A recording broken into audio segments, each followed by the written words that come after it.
Ludus, Vulpes. Welcome to Ludus Vulpes. My name's Kirsty. I'm Phil.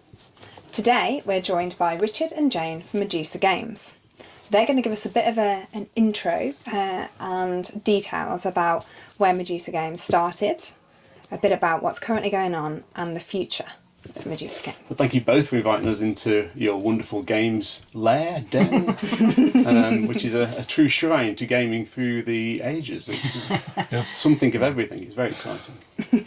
Yes, the stuff that goes back about 40 odd years plus there, Yes. I think. Plus, longer. Yeah, plus numerous packs of cards and chess sets and whatever from the games that really have been around for hundreds of years, all the way up. Yes, quite a lot of the Viking and Saxon stuff as well here, knocking around Historical from stuff as well. Oh, really? Yes, I have to keep my eyes open. yes. So Don't get too distracted. I'll try not. So do you want to take us through a little bit of the history of Medusa Games, where you started, why you picked Medusa Games as a name? Okay. Well, as to where it started from, it really started because Richard went off to Essen Spiel with some friends, came back, said, "That's nice. There's nothing like that in Britain. Maybe we could start something." And I went, okay. So we started small, and that's another story that we're going to separately. But Expo from the first year had awards, and in the early years there weren't that many awards because most people obviously wanted to launch their games at other venues rather than Expo, but we had some, and it was just a few of us that used to judge all of the games across all of the categories, and some of them were great, some of them were really not, and then there was all the things in between, but some of the okay ones still seemed to do pretty well in terms of sales, and so I just thought, sure, I could come up with something that would be as good as some of those things. Separately, he was writing historical novels and doing research for them, weren't you? And one of those was set in the Great Fire? Yes. So I'd been reading about the Great Fire of London and discovered a really quite good map from the year after the fire, which showed the extent of the fire damage in really great detail. And I thought, okay, we've got a map. We know where the fire went. We know what the damage was, and the sort of properties that were destroyed. There's got to be a game here where you can control the fire to some extent, or maybe the fire's random, needs to be worked out. You were trying to protect bits of London, and so we were able to make a map and get it ready. I think I thought of the idea on a Wednesday, and we were on the way to Essen Spiel the following Tuesday, which is the big games fair, obviously, in Germany. Yeah. And on the way we take the ferry, and so the first ferrycon, as we call it, was born, where I took the prototype of Great Fire of London along on a little board this big and bits and pieces, and we played the first game on the ferry. And I remember my father was with us at the time, and he got distracted because there happened to be halfway through the playtest where a male voice choir suddenly started singing Men of Harlech under my father's from the bar, and they were on the way to a rugby tour or something in Belgium. He went off to join them because priorities and all that. But that was the first playtest of Great Fire, and on the drive to Essen, on the drive back from Essen, effectively we refined the initial concept and then took it to a games show in the UK called it was Midcon or Manicon or something like one of those. A week or two later. Yeah, and of course that was the other thing where running Expo helped, because it meant that you knew a lot of people already in the industry, and there's all sorts of things. I mean, this is the third edition of the game. The first edition was not quite this slick, but nevertheless we had an awful lot of help in how you take some idea and turn it into a marketable game. There's all sorts of things that you just wouldn't think about. I mean, maybe other people do and it's just me, but I didn't think about, like the need to have a board which doesn't have too much in the way of language on it, and components that are more expensive to make, having them that again they don't have much language on, and the language is in the rules and in the cards that can easily be duplicated, and how you write a rule book for that matter, and then also how you make a game that looks nice but is actually affordable. I know, so for instance, Just stand that up as well. And obviously along the way there's a lot of learning to be done, and this is why we're on to the third edition of these, because in the first edition or two some of the components weren't quite what we'd ideally want them to be, either in shape or size, so we didn't just colour these. So we had red houses instead of orange houses, so the red houses were the same as the red fire cones and that sort of thing. And also in the early play testing, we had the fireman who came and plopped on top of the fire cones, which is a very satisfying sound. And the first edition pieces, they don't do that. They can't do that. Kind of bullet things that we got. Yeah. So that was that. And then a few years later, we had some Americans wanted to do a Kickstarter in the States because not that many copies of Great Fire had ever made it to America. And so Pandasaurus got the rights. That's right, and they did a US version, and they introduced some nice things like the bag that we now have the bits in. Yes. And they got the board a bit better, but then for some reason the meeples were completely different colours to the main pieces, so that was odd as well. They didn't match the houses. So then when we got the rights back, decided to do a third edition, and we said, well, okay, we got Asia Pacific are the manufacturers of this version, and we said to them, we've had all these versions, but what we actually want is this is the problems we've had. And so the woman that worked there said, so what you're saying is you want to have the colours on the board match the colours of the houses and the colours on the cards. And we said yes. So, well, how hard can that be? So you said, well, but we finally have now the complete version. So that's that. Although with Great Fire, when we first brought it out, we would play with just 3 to 6 players, which is why we've got this little expansion we brought out the last year or so. Because in those days, when Great Fire came out, the big selling point was the fact it would play 6, because lots of people wanted large things. Whereas in recent years, the number of people you'd explain it to, and then they'd say how many players, and then their face would fall and go, well, if it was 2 players, I'd buy it. Yeah. So, well, you know. We now have it's there now. We now have an AI mechanic that makes the fire and the fireman move that make it a proper 2-player game. Yes. So It's a weird trend recently as well, because it's gone like almost 2-player essential, and now you've got everything has to have a solo mode as well. Well, that's the other thing. You know. So I'm even looking at this thinking, could I adapt that to the solo play even? You know, so. that would be the final sort of potential expansion to Great Fire would be if we came up with a solo one. I suppose that would be the last bit that we would Icing do on the with cake. that. Yes, because ultimately, yes, you're against the other players, but you're also fighting the fire. Yeah. So there is an external element in there. Which would give a nice. There's a whole solo concept there, isn't there, as well? Because you are against the fire already, so you can maybe. Now, you asked a question about Medusa Games, and I think originally the reason we came up with that was we were really looking for. Most of our games are either historical or mythologically orientated in some fashion, and I think we just wanted something that was sort of had a bit of that in it as a theme and things. I can't think there's anything terribly more deep and meaningful than that. I think I sort of suggest I thought I'd put it around the table at one of our playtest sessions, and someone said, "What about Medusa?" And I thought, "Okay, is there anyone else out there? No, there isn't. Fine, that'll do." And I think it literally was that. I don't think there was anything much more. No. Whereas your books are under Mercia books, and that's obviously there's a lot more behind that because a lot of them are set in the Saxon times, and this is Mercia where we are. So, so that had more, but Medusa, I mean, they go quite well together. Medusa and Mercia, sounds good. So then the next game that basically we come to, I think after we'd done Great Fire, so we've got sort of there was quite a gap, wasn't there? So there was several versions, several different prototypes and things that never made it all the way, and it was largely because Expo got busier and you sort of ran out of time on them. That's right. And with a prototype, I think games have a sweet spot. You fiddle around, you make them better. You have to do enough play testing, but you can also do too much. And had a couple of games that just the ideas just got too complicated and they sort of lost the elements. So really, it's 9 Worlds, which we have here, is the next sort of big game that we produced, which is on the table here. So this is a area control Viking themed game basically, where you're trying to be one of the avatars, one of the gods or the leaders of the 9 worlds, and you're trying to take over as many worlds as possible, spread them to as many of them, control as many of them, use some of the powers that are linked and associated with each of the worlds as part of that endeavour, really. Now the original version of 9 worlds, this is it here basically, and it went pretty well, but there was a few people that said, it's a little bit abstract for my taste. It's basically pieces and stones and things. This was released in This was 2016? 2016, yes, that's right.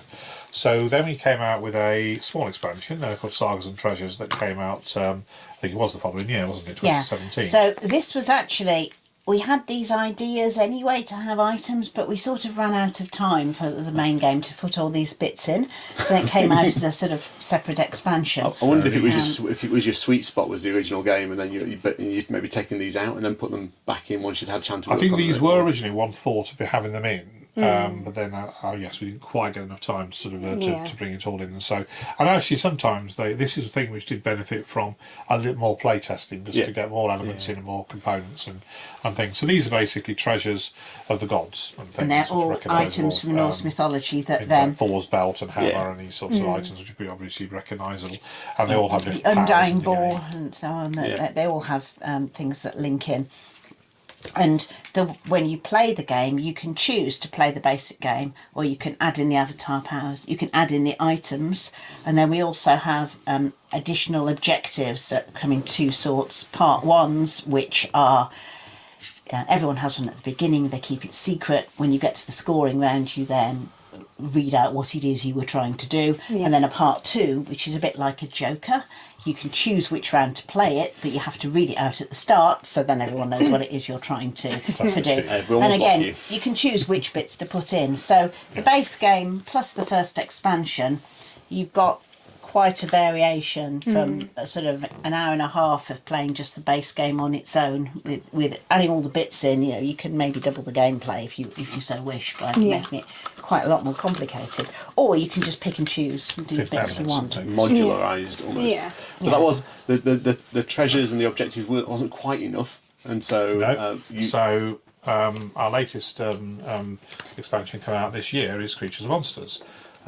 So this, as you can see, is obviously a bigger expansion than Sagas and Treasures, and Creatures and Monsters brings in all those sort of monsters that are in Viking mythology.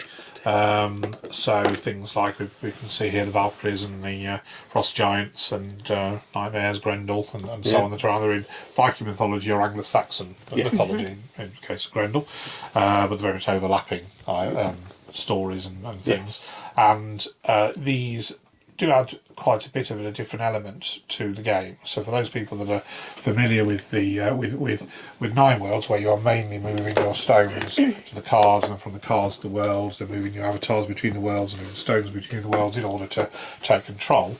In addition to doing that, there now is a phase where you will also be moving, players will be all moving their stones to what we call the Warriors' Hall, which they imagine the warriors, all the followers are gathering together, getting ready to go out and do battle, and then and actually it's a nice bit of artwork on this because it's got them all like fighting and practicing, and little trophies on the walls there of these monsters, and then they'll take it in turns to move their warriors out to the stones out to these monsters in an attempt to try and beat the monsters. The reason for doing that is that if you defeat them, and there are all these little bonus tokens on the left hand side there that you will get to take, which you can use in the game, and the cards themselves are worth bonus points, what we call monster points, and also some of the monsters have their own individual monster powers that you can use in the game to assist, and then the stones come back from those locations ultimately to some other place in the game. And we have different icons for where they are. So some of these, for instance, that stone is going to go straight to Valhalla. That one can go anywhere in the Nine Worlds, and this is coming back to its home world. So again, when you're putting stones on, sometimes you don't necessarily want to go on homeworld in particular, because if you think about it, when the monster's defeated, those stones come back, you can suddenly have a serious overpopulation problem on your homeworld. You're going to lose all those stones anyway. So we've got two lots of monsters here. The ones on the left are actually the ones in the first half of the game, some examples of those, and these tend to be easier to defeat, smaller numbers of things, but also less powerful. They've got fewer points and so on. In the second half of the game, you have these more powerful monsters, and there's more of each, and Loki is probably the most powerful of the lot. So his power each turn, he can use any world power at will. So, and there are 5 bonus tokens along with Loki, but an 12 awful warriors. lot of Yeah. Wow. squares It's a lot of effort required to to defeat actually defeat him. And if the monsters aren't defeated, then the players that have contributed the least to the fight, or not contributed at all, are going to suffer penalties and consequences might ensue. So again, with the smaller monsters, providing you've at least put a stone on, you'll be protected from having to take any penalties. When it's Loki that's there, you'd have to have put 5 stones on the card in order to not have any penalties. So Loki deals out penalties galore. So sometimes you get thinking, but to actually defeat all those higher level monsters in one by the scoring round can be a challenge sometimes. So I think now with that extra element in, we feel that Nine Worlds is now a sort of complete selling. game. as it were. I can't think of anything else. And this is not one who talked about solo modes. This is not something that we would imagine having a solo element because it's too much interactive. Yeah. Although it plays well as a 2-player, Yes. but as a solo it really doesn't. Almost a bit like it. And it's not like chess, but it's got that kind of.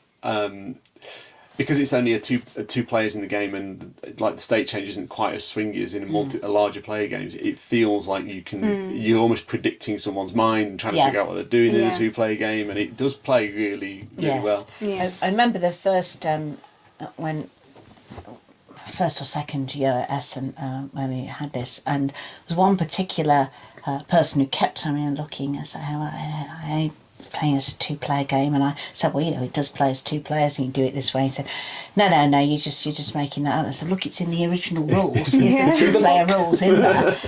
In the same way with Great Fire, when people would say, can you play it as 2 players? I'd say, well, Board Game Geek has ways of doing it, but to be honest, it doesn't work, because there's no point selling something to somebody which really isn't designed to do that, because you make a sale, it's then they don't find it doesn't work, they then tell all their friends, stick it on Board Game Geek and everywhere else, and suddenly you've got a disaster. But Nine Worlds always did have a 2-player mode.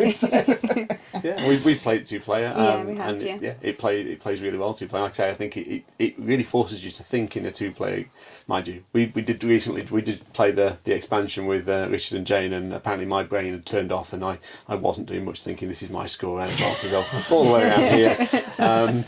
But what I really like about the expansion, which it adds like a semi-cooperative almost element to it, where you can imagine players sort of negotiating how that might go, and then also stabbing each other in the back about how that might go as well.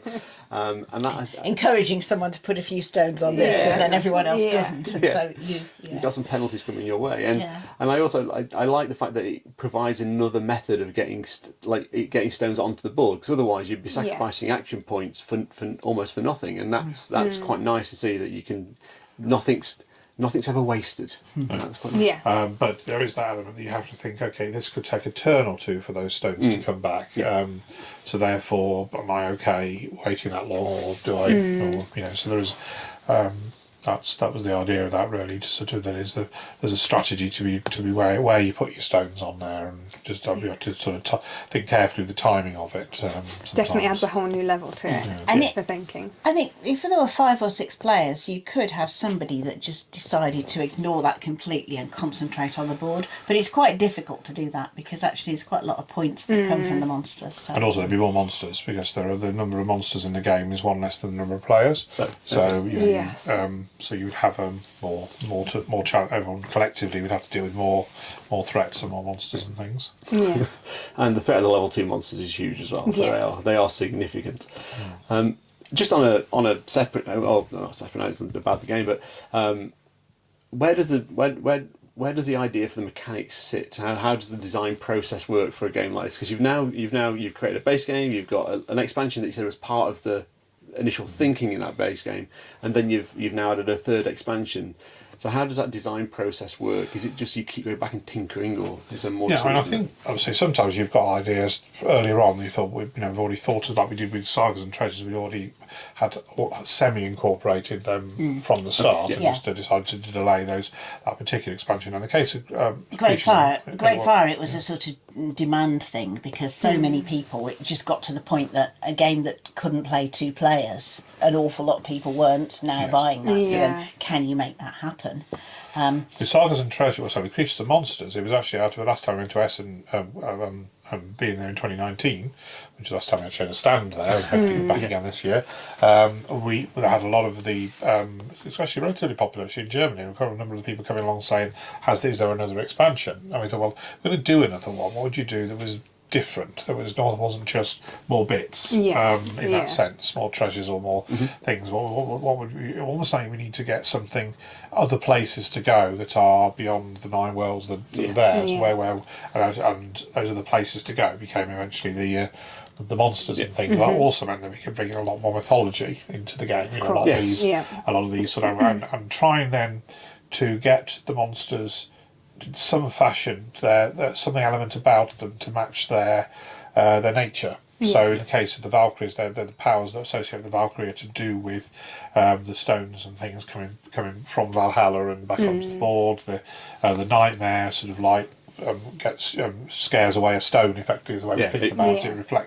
Repels a stone from where your avatar is, and there are the ones that draw it in, the sort of hypnotic effect. The Draugr's got like a regenerative power because it's the undead. It's the undead, Loki, I just thought that the idea that any of the 9 worlds powers, you think, well, he's just like do their scheming away. What can I do? And all the other players are looking at him thinking, if he could do us anything, any of those powers could be used against us, so what's he going to do? So that's where I think the idea of the theme of it, I like the mechanics in some fashion to link with the theme. Because if it is totally abstract in that sense, then it doesn't feel quite right. We like the historical elements to come through as well, don't we? All the mythological elements to come through, depending on the game that we're talking about. So the other historical game that we haven't talked about yet is Flying Machines, which is the early days of the early air races, and quite a lot of research always goes into these things, and going around the air museums and so on. So some of the things you can do in Flying Machines, it's a bit like a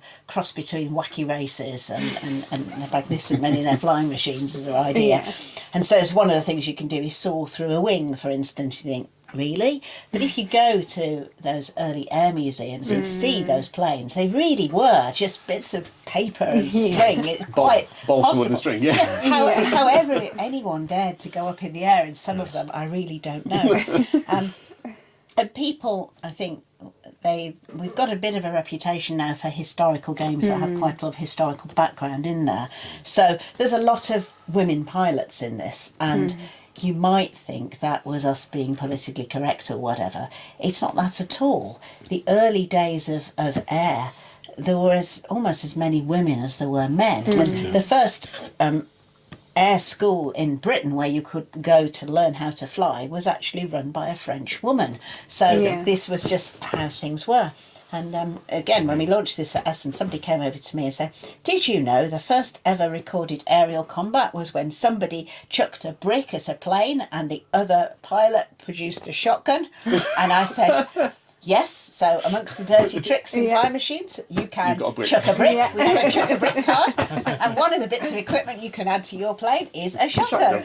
So we do try and put those little details in. An early prototype of this, we had it somewhere, and somebody, the person who'd mocked up the board, had used just a set of runes, and somebody came over and said, oh, that one there, that's not the right shape, that's the wrong type of rune, that's from a different set of runes, you need to, fine. So our research for the Futhor, which was the runic text that we used and things, either do we go for the Norse one, do we go for the Anglo-Saxon one, which one are we using here? And don't combine them. Don't mix them. Because somebody will stop Someone will know. There's someone who's a professor of Anglo-Saxon studies who came along and said, I think you're fine. And I guess that's a challenge of the internet as well. I guess as well and worldwide distribution, because these games don't just stay in your backyard; they go across the world. And Board Game Geek, obviously, you have a lot of opportunity for people to comment and feed into the game. Even with this is obviously mythology and which mythology do you use? But then the 9 worlds, there are several different lists of the 9. What were the 9 worlds? And there's been a lot of people, and 1 or 2 people will come along and say there was no Novella and Svartalfheim, they're the same world, the dwarfs and the dark elves are the same people, the same world. So you've got that wrong. There should be another world called Helheim. I said, well, Helheim's down here. So, but that's one of the 9 ones. You're wrong there. You're wrong. Anyway, people quite agitated about this. I can imagine. It's a game. Enjoy playing. Yes. Yes, we get that with historical novels as well, don't we? And of course, I'm with anything, sure. there's Oh yeah. there's so much that you don't know about these times. But when there are things that are known, the trick is to get the things that you can definitely be proven wrong on right. Yes. The Yes. things where there's Yeah. actually When there's- arguments both When ways. there's arguments, then you can you just argue say, about. You've got different something like historians that, pitching different Yeah. ideas. Yeah. we chose to take this line as opposed to the other. But also, that also encourages attraction to the game because it's like, oh, I think this is wrong. Oh no, it's right, and so and you get more Or debatable. audience. That's to it. fine. Yes, Because yeah. I'm quite happy to have then you can debate it and you can sort of say, yeah, you're absolutely Yeah. right. One version of this would be the case, but there's this other version over here that Yes, has this yeah. and sort of thing. You know? And actually, I like to have cool dwarfs in it, so I'm Yeah. going to have cool dwarfs and I'm going to have You're I'm gonna having have your dark elves. I'm not having dwarfs. And then we got Tinker Tailor, which is now this strays a little bit into a slightly different sort of thing, which is to nursery rhymes and things, which again is sort of on the edge of this sort of historical and mythological sort of type stuff. So we found out that in the case of the Tinker Tailor Soldier Sailor, that actually there was a lot longer verse than we actually know. Most people know the sort of eight lines or something, Rich Man, Poor Man, Beggar Man, Thief, and so on. But actually, there are lots of longer versions out there that were in circulation, which allow us to have sort of 16, 17 lines in our particular verse, which then allows you to have a game where you are choosing one of these roles of these 16 or 17. You have all the character cards in Tinker Tailor. And they all do something which is linked in some fashion to that type of character. So again, the thief will steal something. The preacher has to donate something to the beggar man or the poor man, or a player And of the their merchant choice. can take sort of like all the cards of one type from the market because you've got like a monopoly and this sort of thing. Yeah. So the idea is that again that comes into this business with the game theme to try and link in some fashion something about the nature of the gameplay with to make it feel like I can feel like I'm a thief doing this, or an outlaw, or a merchant and things like that. So that one's sort of a fairly light family card game where I'd be beaten by 7-year-olds, but equally there's enough in there for adults to keep them occupied as a sort of filler game. And again, I can't remember when I first played it. It was one of the expos, and obviously the Medusa Games stand, and I sat down for a game of it. I can't remember what it was actually. yeah, but again, there is language on the card, but there's not a great deal of it. And once you played it, then actually you can play it with younger children because they don't need to know. Once they know what each character does, they don't need to be able to read it. Yeah. They can do it themselves. And Great Fire has lots of bits in there where you don't need to know the geography of London. It's all sorted out. Often if you have the games out, people will often come with younger children and look at Nine Worlds because it looks quite simple with just a few bits and bobs. But Yes. actually, it's probably the most complex game we've got. So it's like, yeah, that looks pretty, but actually I think you might do better. This one's over here. And it's actually Great Fire is actually, before we did the interview, you were talking about how occasionally with playtesting there's a temptation to make things too complicated. Yes, very much so. And several times I've said to myself, I was doing Great Fire now, maybe I'd have more complexity to it. Yes. But then you find that actually there's nothing wrong necessarily with a sort of relatively light game where there aren't that many things you can do. In Great Fire, basically you move the fire but in the direction of the wind card, north, south, east, west, and anyone can grasp that concept pretty easily. Yeah. And then you move the pieces or the firefighters around and put out the fire. That's really what you do. Yeah. But obviously there's a strategy to how you do it and where you do that bit. Yeah. And actually you don't need it to be any more complicated than that sometimes. There are many different audiences in our board game community, Yes. which is a wonderful thing. And we'll see them all at the expo, and those of us who go to Essen will see them all at Essen as well, Yeah. and in all their flavour and variety, which is wonderful.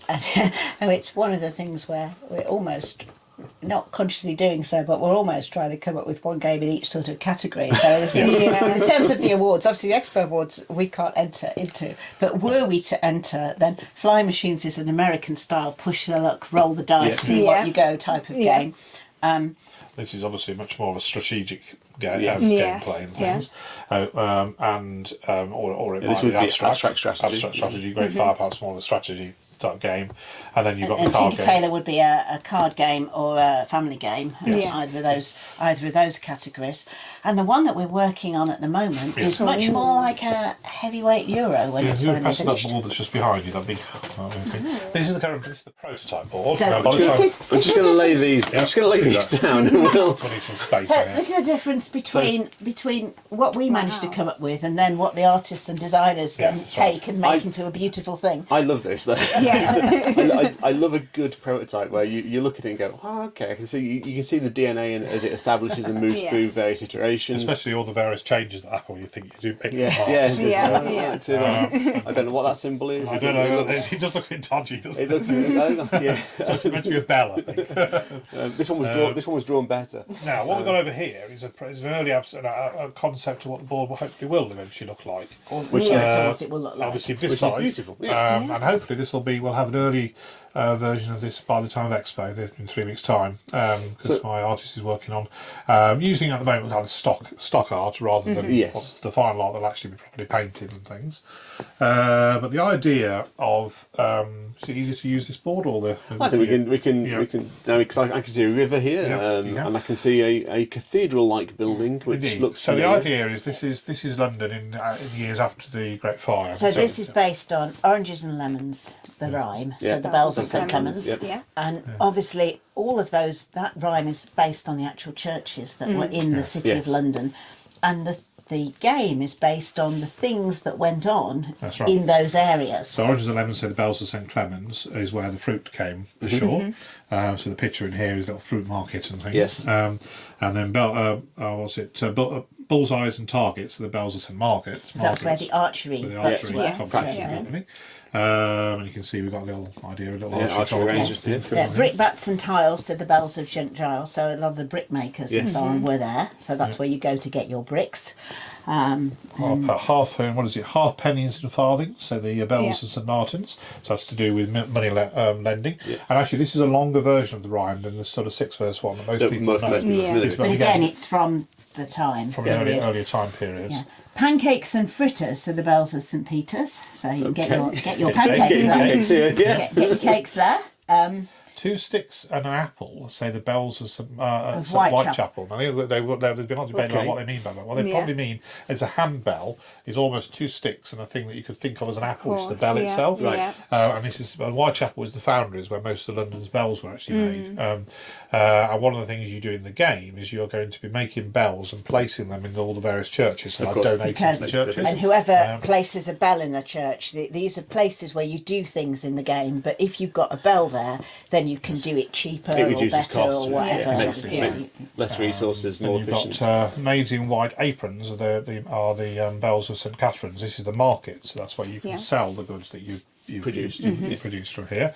And then pokers and tongs are the bells of St John's. And this is a fairly gruesome reference to the St John's, which is the chapel in the Tower of London, and okay, yes. where Yeah, people yeah. were tortured. Yeah. But actually, there is we're making something good of it, because actually it's where you can go for a bit of free stuff in the game. Yes. You're begging from the crown, as it were. So free money or free victory points or free stuff. You didn't create victory points by torture. By talking then kettles and pans, the bells of St Hans. This is the ironworks and mason type bits.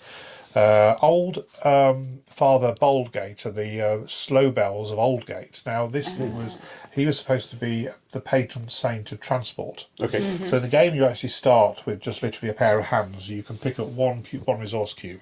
And you see some of these places you can buy 1 resource cube, but sometimes 2, sometimes 3 or more. Now, if you bought 2 or 3, you'd be throwing away 1 or 2 Because you can't transport them, them. So what you want to do is upgrade and get yourself a hand cart that gives you an extra space, and then ultimately a horse and cart, which is 2 more, and then eventually a ship, and that gets you up to lots of capacity. And you can also to- build a warehouse sometimes and give you an I extra do like the space logical as well. step of horse and cart, ship. Yeah. But you've got both then, so you've got more spaces. So you've still got your horse and cart So and you're your still hand cart. loading everything You've up. got Yeah. all the extra bits. And this is another shillings one, which is again to do with the loans and things. So there you can do things to increase the interest rate on loans that you issue. So you get into the money lending business over here, Nice. and then you can actually milk it for even more interest rates and things like that. Or you can go there to borrow money if you want to. Yes. Borrow it. When will you pay me, said the bells of Old Bailey? So what we've actually got here, this is the East India Company, which of course was a Yeah, you big got this just here. thing in those sort of centuries. And the point about that, of course, is this is very risky. So you pay in order to invest in a ship, and Wait each 3 turn- years and see if it comes And- back. Yeah, Because and you so think there's each some turn hope, yeah. you draw the cards out of the bag as to what's happening, and there are sunken ships in Yeah, there. 6 ships go down. So yeah. some of them go down. It also affects, depending what cards come out, also affects the interest rates on any loans that are out there, because it's all to do with Yeah, the market. So in this the is- same way that this- commerce is all to do with what's coming in and going out. So this is our risk reward section. This is the of high game. risk, high reward sort of Yeah. section. Yeah. It can be lucrative, but it can. But yeah. Everything else is managed. This is risk reward. Then this is the bells of Shoreditch and things. When I grow rich, those are the bells of Shoreditch. So this is a sort of second-hand market thing. So you can pick up stuff very cheaply here and sell it for less than you otherwise would have done. But then you get an immediate return on the money because you've got to wait all the way around. So if you picked up something with your investment in the East India Company, You and can't it's on sell a it boat, till you get all the way down Can't there sell on the it. next round. or whereas you can here immediately you can- get rid of it with some money there. And Okay. things. Yeah. So this play, when will that be? So the bells of Stephanie. So these are the docks at Stephanie. So two things are happening at Stephanie. Obviously, there was the cargoes that were going out. Yep. Okay, and so we'll have a whole load of cargo tiles, Yep. and these are cargoes that you can fulfil. So it might be one with 3 yellow squares on that three lemons that you need. So or you 3 put bricks or lemons on the something. ship. and then you get either money or something else in the game as a return. Alternatively, the returning sailors were basically a source of workforce for people. Yeah. So it's a way to get more workers in the game, because ultimately this is a worker placement game. Yes. So you'll start with 2 workers, but you can get more workers by going there, ultimately up to a maximum of 5. And then finally, I do not know. So the Great Bells of Bow this is about getting in. Bow, of course, was anyone that was born in the sound of the bell's bow. There was a Cockney, wasn't it? Basically. So this is to do with becoming Lord Mayor of London. Of course, what's his name? Dick Richardson heard the bells, Yes. didn't he? Yeah. Calling him back. So there you get these little voting tiles which have numbers 1 to 4 on.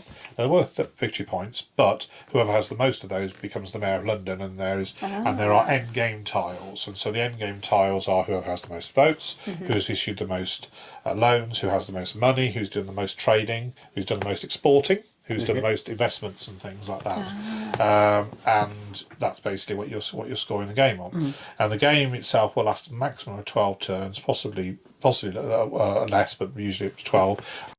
By the cargoes, because basically you'll throw away there's a finite number of those, and when you can't deal out any more, that's the end of the game. Yeah. And they'll You be throw away every turn. If people haven't taken cargoes, then you always take 2 off. yeah. 1 off if somebody's already taken one. So you could have a game where several people take more, maybe, and it Yes. goes a bit quicker, but that wouldn't be very often. But the main sort of mechanic to the game that I find very interesting, so it's the thing is, you place all your people in various things, then you go around the board doing the actions, and the people that are on each square then come off and start queuing up here for next time. So if in one round you do a lot of things at this part of the board, it means you're going to have first choice next time. So the player order is literally going down the queue. And there are places you can go in order to guarantee a spot somewhere there. So having a bell there means you're always in that always spot, and if you happen to play onto that space, then you can go into the first position. So this track will be all of your workers. Yes. All So, those workers, yeah. so actually what you ended up with is a nice alternate way of doing player order, where it's not actually player order, it's worker order. Is worker order.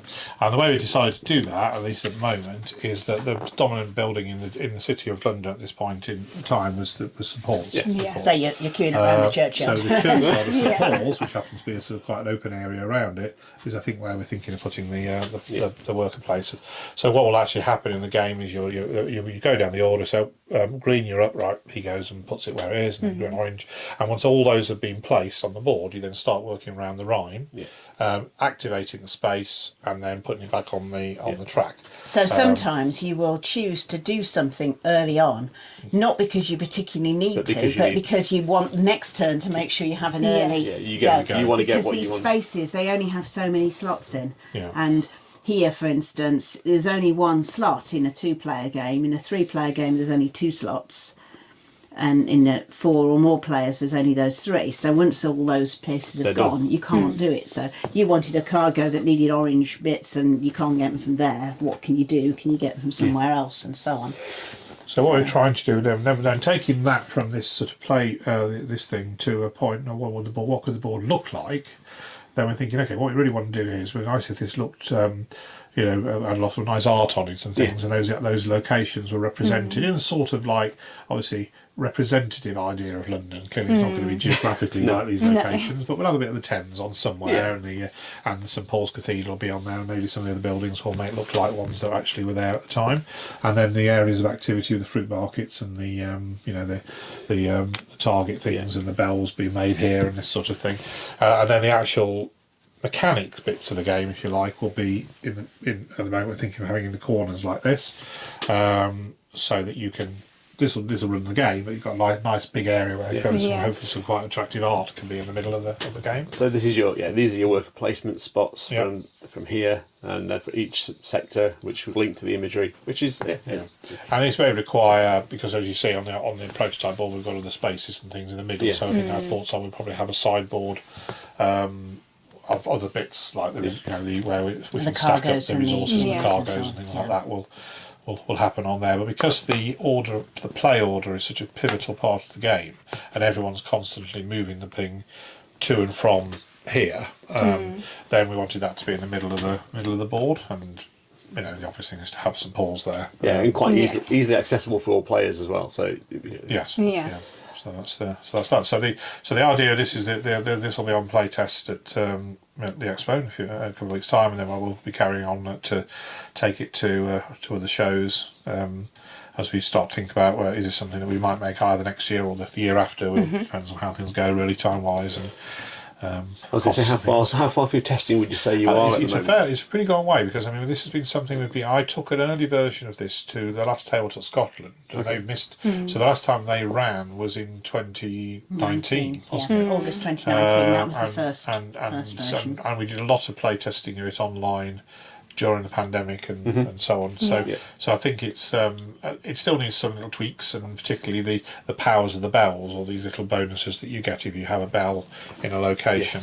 But we think the actual mechanics of it now seems pretty solid, really. But it is more of a Euro game, so that means that there's more testing on the balance. I was about to ask about balance, because there's a lot happening on this board. So how do you go about starting that process of balance as well? And I think what you need to do is you need that person I mentioned before about there's always someone who's really good at breaking the game. So you get people and you say, right, now I want you to break. And you just need to try with lots of different strategies. So for instance, one of our friends, we played a game, and at one point he got into realising that with the pancakes, if you just kept making pancakes and selling them, the differential between the prices, which has changed now, but there was a point in time when you could really make a pretty good steady income out of the pancakes and then everything else. And you sort of so if you buy the pancakes here and you sell it almost instantly there, and then use the money somewhere else in return and things. And the differential was wrong. It was just too good. They were too good a thing compared to everything else.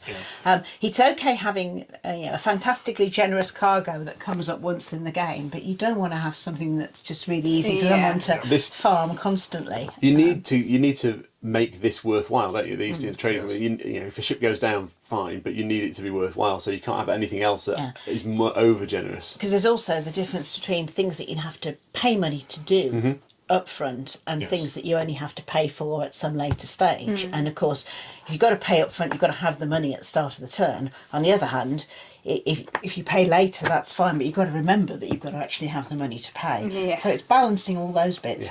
And some of the squares on the board we found were just not being used at all. So this whole markets thing here wasn't originally there, was it? We just had the top bit, and it just wasn't getting used enough. I think you could beg there for a coin and then go first play next turn. And whilst going first player has a certain temptation, the return of one coin wasn't really enough, and so people weren't doing it. So I thought, okay, well, let's make it a place where there are lots of cheap stuff that that you can pick up, and also, but later in the game you can offload stuff to get some returns on to Yes. then give you money for, as at the start of the game, you then need to be able to spend on some of these places where there are coins at the start of a turn. So you get towards the, thinking, okay, I want 8 coins, I want to go to East India Company next turn, because also the person who's got the most investments in the East India Company, even if they're sunken ships, will gets that bonus at the end of the turn. So he's got 2, she's got 3, I've got 3. So I really want to make sure I go there next turn. So so that means I've got to have the money and I've got to go early. Okay, well if I've got an investment this turn, so now I'll use that straight away here, and then that means I'm going to go first player, that sort of thing. So can be strategies like that, can't they? And the one I'm trying out, I keep trying to see if I can actually win. I think I finally managed to win once doing it, which is to just borrow loads of money, just get myself into stupid amounts of debt, and see whether I can. There's enough in there to use to win the game and still be able to pay off the debts at the end. And there's someone else that did that with Crystal Palace. I was going to say Crystal Palace is just up there. Yeah. Yeah. So absolutely, that's the thing. But I mean, in one sense you can't play test too much, but in another sense you can, because I say the other thing is you keep going, but then you have to realise when you've got to the point that actually this now works, and if you carry on tweaking it, you're just going to lose it somewhere. That's some of the ideas that people come up with can always be expansions added to the game. Yeah. I think we'll see. I mean, that's Looks something very that we're exciting. hoping to get some feedback on the next few shows, Expo and sometimes Scotland and other places. So. Or see if we can wander over at Expo and see if we can Definitely. get time for a playtest. Yeah. See how things have progressed. So in a further distant future, once this is produced and out there, what's your plans for Medusa Games? Is there? Well, I mean, we already have a few games knocking around. So one definite one that's been knocking around for a while is the Great Fire of Chicago. Yeah. Because Chicago had you had this new fire alarm system, this wonderful fire alarm system. It won awards for its fire alarm system. And you guessed what's happened. See where this story's going. Then there was a fire that started, and the way the system worked, it meant that people could indicate where the fire was to send the wagons to the right place. But the person in the control centre that particular night was an idiot, basically. And the thing wasn't quite working, so the information was coming in and it wasn't very clear.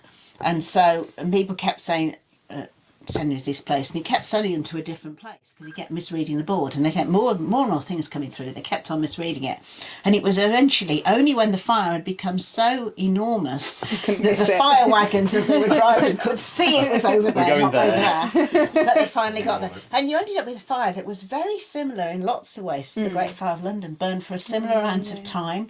The map of Chicago from the time is actually quite similar. You've got the river down the one side. It's a north-south rather than east-west. Yeah. It burned for about 2.5 days. It did mainly property damage. It didn't actually take many lives and whatever. But you had this fire alarm in there that was playing up and sending things to the wrong places. So that's clearly, there must be a variant of Great Fire that would have that. And we have had some tentative starting thoughts about that. We've got a map. We've been done play testing of it, and and that might be, Great Fire itself isn't a solo one. I don't think we could make it into a solo one now. Great Fire Chicago, I don't know, possibly, especially given the fire alarms and the other things going wrong, we might actually be able to make a solo version of that as well. It would certainly be something that we'd think about in the design process that we wouldn't have thought about with a lot of the earlier games. So more games, more productions, and obviously the other thing, the expo. That little bit. It barely takes any of your time these days, I'm sure. So more games, more production, and a healthy future for Medusa Games. Yes, well, hopefully. I think we kind of wonder if we can actually do some. It'd be nice to go sometimes. One day down the line, we might get to a point. I don't know how long. Expo's one of those things that how long do I run it for? How long do other people? How long do I get someone to run it for me? Who knows? Because could I get to a point one day where maybe we just tinker around as Medusa or something? Actually get to a show and just be worrying about our games on their own. I don't know whether that'll ever quite happen. We'll see. We've got around to some of the other parts of some of the other things that happen in various parts of the world. Yeah, Pitch up at little cons in wherever. that'd be quite fun. That'd be quite nice. Yeah. Yeah. Yes. That'd be lovely. Somehow I don't see you sort of retiring and sitting at home all the time. I don't think so. When you gave up being a GP, everyone was like, "You enjoyed your retirement." You know, so What the- retirement is that? Yeah, I'm busy. I'll answer your question when I'm not busy. Yeah. We'll put in a few years. Well, thank you very much for today. Yeah. It's been lovely to talk to you. And Yeah. if you've enjoyed this video, please like and subscribe. Don't forget, we're also on Facebook, Instagram, and Twitter. Just search for Ludus Vulpes.